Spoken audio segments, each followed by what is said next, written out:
A zláka farba krvi? Prečo ste takí bledí, priatelia moji? Ako by smrť medzi vás jahla. Za pomockou šedi skrývaš úsmev diabla. Na diablové narodeniny. Nech žije čert.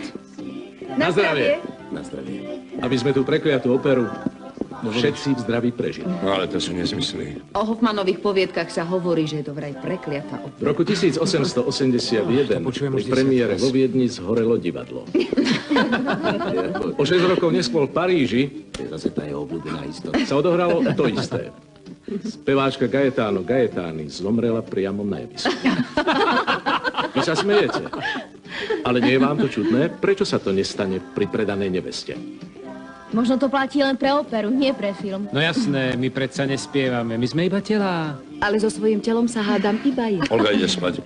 Ostatní môžete vyzerať ako chcete, ale Olga žiadne krúhy pod očami. Á, kliatba Hoffmanových poviedok začína pôsobiť. Teraz už nič iné nechýba. Len aby sa niekto dostal do druhého stavu. Má pravdu.